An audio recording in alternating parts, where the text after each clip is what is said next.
In this video today, we're going to be looking at how to improve your aim in Destiny 2 from the lens of a few different topics. We're going to be looking at pacing your shots, picking a good sensitivity so you have full control over your reticle, and pre-aiming so you can minimize how difficult of a job it is to land your shots. For this video, we're analyzing gameplay from members of my community Discord server. If you'd like to submit your own clips, be sure to join our Discord at discord.gg/pattycakes. With that out of the way, let's get into it. Alright, getting started here, we have clip number 1. Let's see what happens.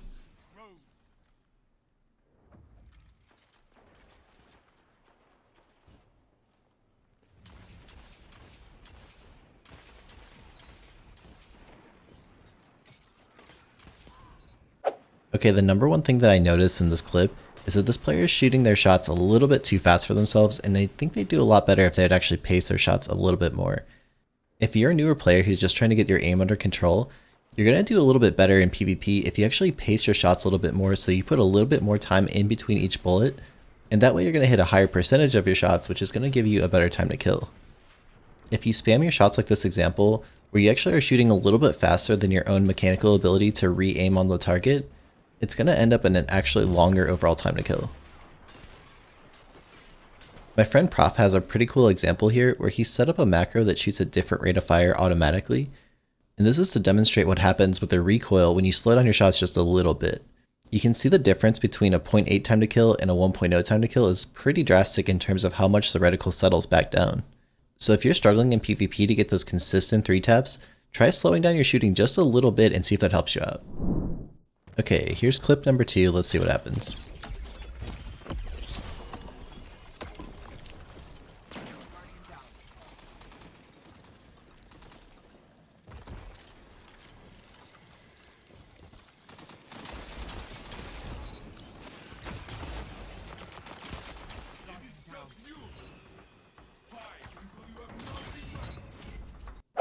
Okay, so the reason I wanted to bring this clip up is that this player is able to control their aim a little bit better in between shots. And you can see that they're able to shoot at a little bit higher rate of fire compared to that first clip and still hit a high percentage of their shots. So this is what happens when you're able to control that aim a little bit more precisely. You are able to shoot a little bit faster and still get those 3 taps. So I just thought this was a good example to show kind of progression from that first clip to the second clip. Alright, clip number 3, let's see what happens here.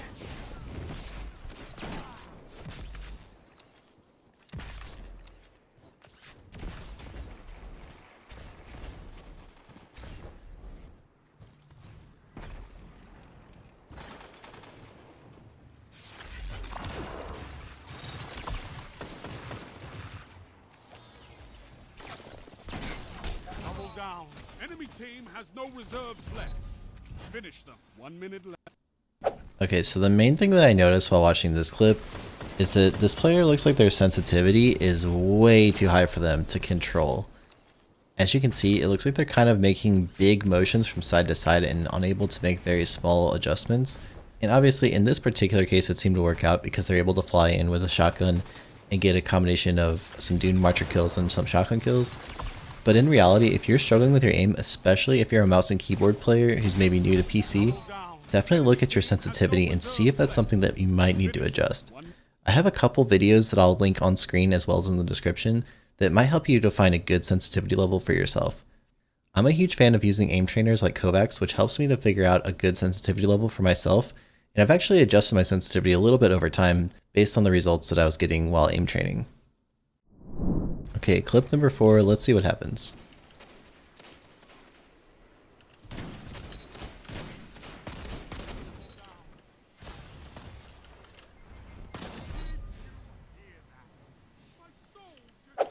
Okay, so the reason I chose this clip is I feel like this one actually has a pretty good example of decent crosshair placement, and you can see that it leads to a few easy kills. So let's go frame by frame.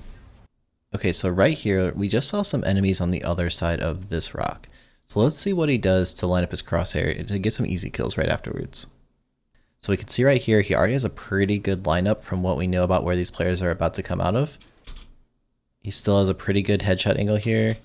And boom, right here, he doesn't know exactly, of course, where these people are going to come, but his crosshair is close enough that all he has to do is make a pretty small adjustment and can flick onto the target. And there you go, easy kill.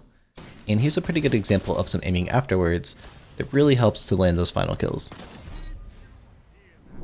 Okay, so in the final two clips here, these are actually my own gameplay, and I have two specific things that I want to show you. The first clip here is an example where I was playing with some friends in a private match scrim, and I had some pretty good pre-aiming that I thought would make a good example. Let's see what happens.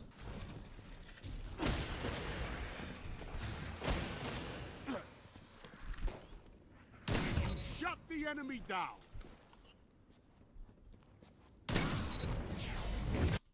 Okay, so let's take this a little bit slower.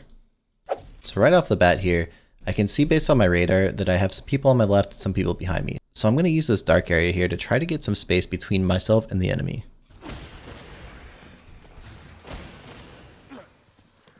Okay, next important part. I know that if my enemy is going to come out and try to kill me, their head's going to be somewhere around this level. So you can watch what happens to my crosshair as soon as I zoom in.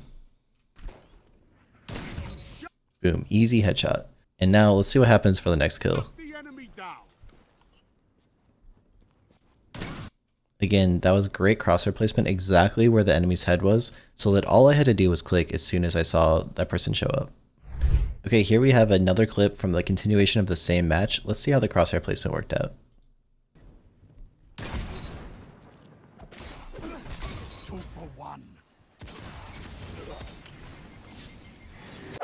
Okay, as you can see on screen, we have a few people over here in the A spawn, and what I'm going to do is try to put my crosshair exactly at head level so that if one pops into my screen, I can easily take them out. Boom, first kill is done.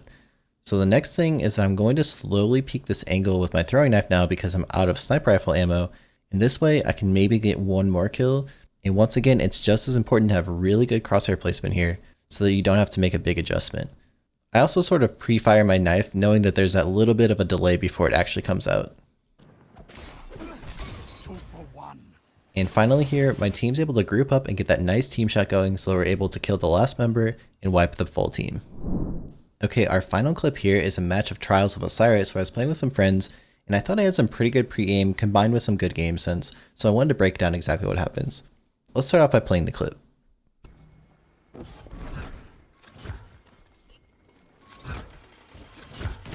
Guardian down.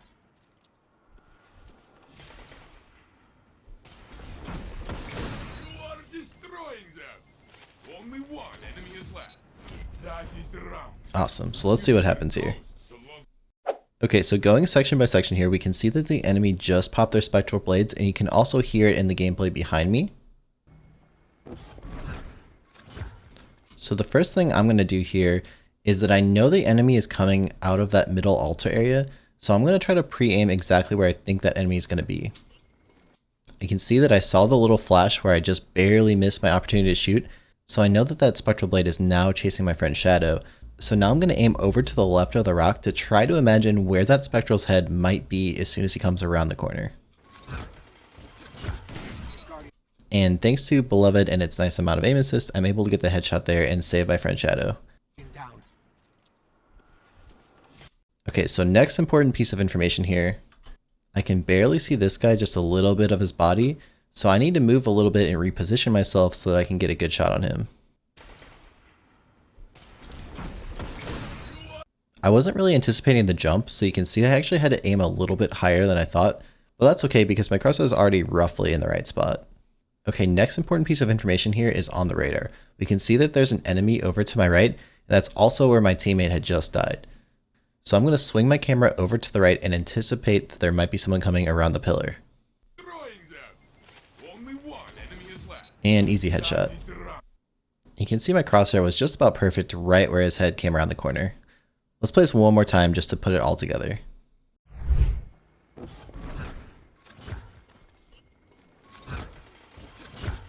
Guardian down.